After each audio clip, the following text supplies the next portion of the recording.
Les potos, mais alors rien à voir. C'est pas il y a un soir, je regardais une émission en replay. Je crois que vous êtes trop sur YouTube, ils ont plus d'oseille. C'est quel genre de bail de mettre 10 pubs? Carrément, il a fallu que je prenne des vacances pour finir l'émission tellement elle était longue. C'est pas normal. La vie de mes chiens, il y a eu tellement de pubs que j'ai eu le temps de remettre ma vie en question. En plus, quand tu regardes un replay, c'est toujours les mêmes pubs. Alors je comprends même pas la stratégie, mais bref, fallait le dire. Bah oui.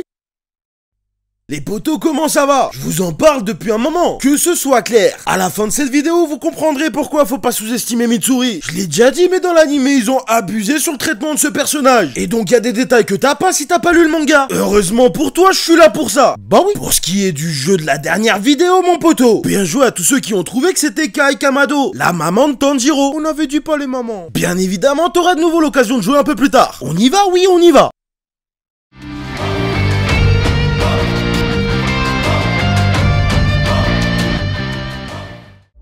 L'épisode 10 couvre un tout petit peu plus que 2 chapitres. La fin du 122, l'excitation du moment. Le 123, les souvenirs de Mitsuri Kanroji. Et le 124, ça suffit, sombre abruti. Ah, et on va rentrer directement dans le vif du sujet. Parce que oui, mon poteau, au risque de te décevoir, la vitesse des attaques de Mitsuri est supérieure à celle d'Uzui Tengen. Et c'est pas moi qui le dis. Non, parce qu'à un moment donné, ça suffit. De façon très clairement, les fans du pilier du son, ils ont toujours le même argument. Oui, mais c'est le pilier le plus rapide. Poteau, c'est une course en sac ou de la bagarre? Plusieurs fois dans d'anciennes vidéos, je vous ai dit qu'il fallait différencier la vitesse et la vitesse d'exécution. Et notamment la vitesse d'exécution en combat. Donc en fait, on s'en tape que Tengen il fume tout le monde à la course. Et attention, là on parle d'une Mitsuri sans marque, hein. Ah oui, c'est dommage parce que je voulais qu'il le précise dans l'anime pour que ce soit clair pour tout le monde. Mais bon, au-delà de ceux qui ont lu le manga, ceux qui auront vu cette vidéo seront au moins au courant. Autre chose, même si tu t'en doutes, hein. Mais il est aussi précisé que c'est la seule à pouvoir maîtriser son arme. Elle est faite pour aller parfaitement avec ses capacités, notamment sa flexibilité et sa souplesse. Et donc n'importe qui d'autre qui l'utiliserait pourrait tout simplement se blesser avec. Toujours sur Mitsuri en ce qui concerne son flashback.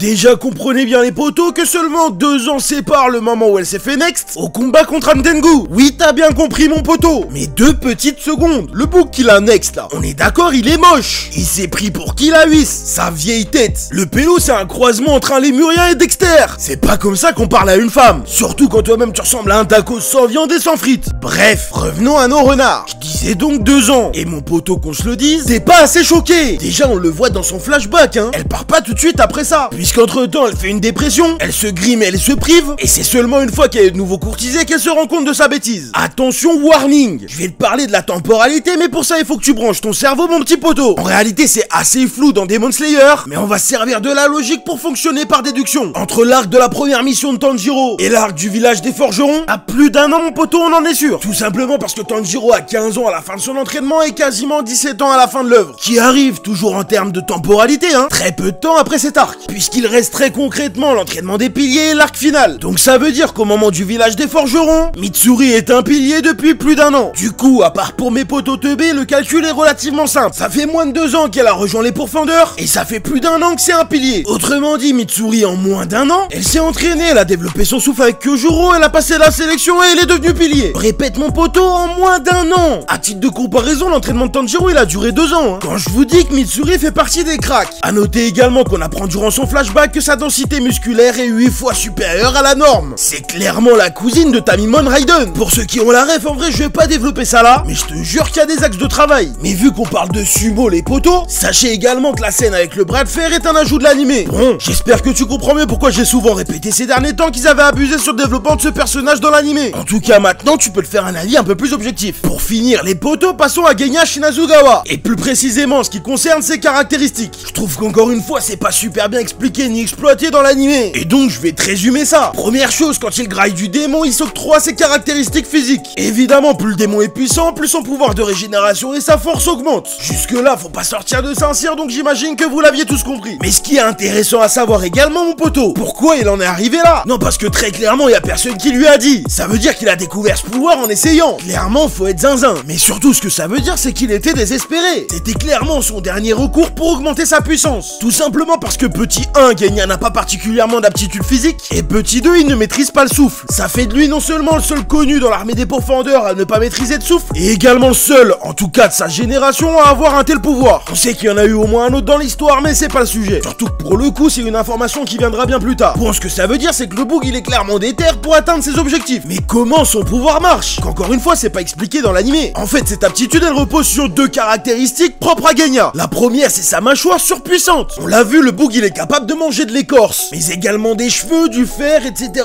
etc. Tu vas me dire, c'est sûr, il fait des cacamous. Bah non, puisque sa caractéristique principale, c'est justement son système digestif qui est très particulier. On n'en sait pas vraiment plus ni comment ça fonctionne, mais on sait que c'est ça qui lui permet d'imiter les pouvoirs des démons. Et donc tout ça fait de Genya un être unique dans Demon Slayer.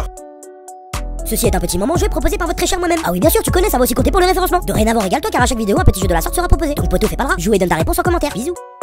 T'as 5 secondes si possible sans mettre pause pour trouver ce personnage. Réponse dans la prochaine vidéo. Mon poteau, fais pas le rat et abonne-toi. N'hésite pas à partager cette vidéo si tu veux que tout le monde soit au courant de la puissance de Mitsuri. Tu connais, tu peux aussi me suivre sur mes réseaux. C'est toujours bon de rappeler également que mon but n'est pas de critiquer l'anime. À l'inverse, je fais plutôt cette vidéo pour prouver que le manga permet une compréhension maximum de l'univers. N'hésite pas à me dire en commentaire ce que tu penses de Mitsuri et de Genya. Mais en attendant, cette vidéo arrive à son terme, j'espère qu'elle t'a plu, je te remercie de l'avoir regardée. C'était le pilier du renard, à la prochaine. ここで大正こそこそ噂話。宇髄さんの家は一夫多妻制で、15になったら3人の妻を俺も忍びになろっかな。なら今日から忍びの修行だな。いやー